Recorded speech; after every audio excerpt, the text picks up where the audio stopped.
a workable Deutsch. Mm-hmm. You know, I would go out in the evening and kick around, and often I wouldn't speak any English until I got back home. Now, my German wasn't that great, Mm-hmm. but with a lot of gestures and that, I was Mm-hmm. able to go anywhere I wanted to and communicate. Okay. All right. All right. So let's say, how long? When did you leave Germany? I was there 3 years, December '65 until December '67. Let's see, all of '65. December '64 I went. I was there all of '65, all of '66, and all of '67. Okay. And then '68, I was transferred to Shreveport, Louisiana, to a missile site. Okay. Shreveport, Louisiana. Okay. I was there from January '68 until not too long, maybe 6-8 months, Mm-hmm. and then I was transferred to Fort Bliss, Texas. At Fort Bliss, now wait a minute, let's see. I got to Fort Bliss, Texas in '60. Those numbers I gave you are a little off. Mm-hmm. I was in Germany December '61 to December '65. Okay. Yeah. All right. When I got to Louisiana, it was January '65. '65. Okay. All right. How did you get to Louisiana, and how did you get from Germany back to the United States? Ship. By ship? I went to Germany on ship and came back on ship with my family. 9 days. Okay, so your family was on the ship coming back. Mm-hmm. 9 days? 9 days on the water. Okay. So did you have kids up at that point? Right. I had 2 kids. Mm-hmm. We had a kid in Germany. It was a stillbirth. Mm-hmm. My wife carried the child for 8 months, 3 weeks before it died. Mm-hmm. And she carried it 9 months actually, but it stopped kicking at 8 months and 3 weeks. Mm-hmm. Mm-hmm. Went to the doctor on post, and I'm sure they recognized, no heartbeat. Mm-hmm. Mm-hmm. But she was so close to hang on, we'll see what happens. Anyway, she delivered the stillbirth. Mm-hmm. And we couldn't, our insurance wouldn't bury the child because it had to have lived, I believe it was 10 days, might have been 7. Mm-hmm. And so we had to have the kid cremated, Mm-hmm. and we threw the ashes overboard Mm-hmm. on the ship, gave it to us in a little container. Mm-hmm. So what was the trip like coming back on the ship with your family? Did they find that interesting? It was a lot of fun. It was a lot of fun. Yeah. Mm-hmm. We had a good time. The food was good, Mm-hmm. and I had a good job.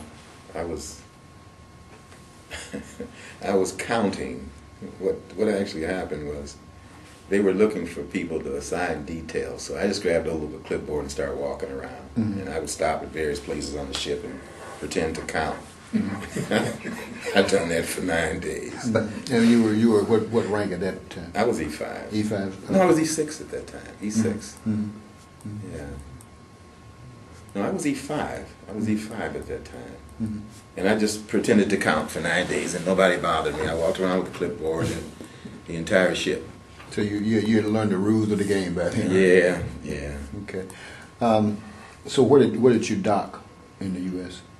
Oh, I don't recall. It was in New York, New York. Okay. but I Okay. don't remember it. I left when I left Louisiana to go to Fort Bliss, Texas. I was there probably only about 2 months before I put in for drill sergeant school. Mm-hmm. They sent me to drill sergeant school, and immediately made me E6. I say immediately, within probably 3 weeks. Mm-hmm. By that time I had about 3 years in grade, Mm-hmm. but the MOS wasn't promoting. But drill sergeants, I mean, they were just chasing you down to pin rank. And so I sent for my wife, and she got there after only about, when she got there, it was only about, we were still waiting on quarters before I got orders to go to Vietnam. Funny thing happened though. I recall one time I was out in front of the troops. My wife had just recently got there with the 2 kids, 3 by then. Anyway, they were parked on the street. I'm in the company area, and I'll never forget my son. He was able to see me and hear me, but he couldn't discern the particular words. And when I got back to the car, he said, "Daddy, I know what you said to them." I said, "What did I say?" He said, "You said stand straight." Kind of tickled me, you know. Yeah. Okay. And from there, I went to Vietnam, 67. All right. November 67, November 68. All right. With 3 months off, I got my foot hurt in Vietnam. Okay. So let's say you're a drill sergeant now, and you're in Fort Bliss, Texas. Fort Bliss. And was your wife with you then also? Only for about 3 or 4 weeks. 3 weeks? About the time she got there, shortly after that, I got orders to go to Vietnam. Okay. And so she came back to Detroit? Yeah. Okay. Give us the sequence once you got your orders, and where did you go on your way toward Vietnam? And what company were you in? What In Vietnam? No. Let's say at Fort Bliss. And then from there you went to Vietnam. And just give us the sequence then. Well, that drill sergeant stint was very good duty because, like I said, I was young and I was in shape, and a lot of time outside doing calisthenics and that, and instructing basic. And oftentimes we would have up to maybe 3-4 weeks between cycles.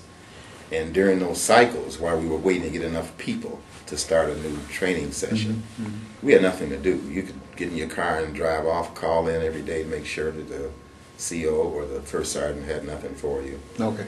Let me stop you too. Maybe I jumped over. You went to drill sergeant school. Yeah. And where that was at Bliss? Fort Bliss, Texas. I went to Texas as a missileman. Right. Okay, and there was no promotion. The MOS was frozen. And so I put in for drill sergeant school. They grabbed a hold of me. Okay. I went to drill sergeant school right at Fort Bliss, Texas. Actually, it was on what had been a jet missile post right there on Fort Bliss. I don't recall the name of it now. But yeah, we went to drill sergeant school there, and that facility was really nice. We had it was underground. Right. How long was the school? I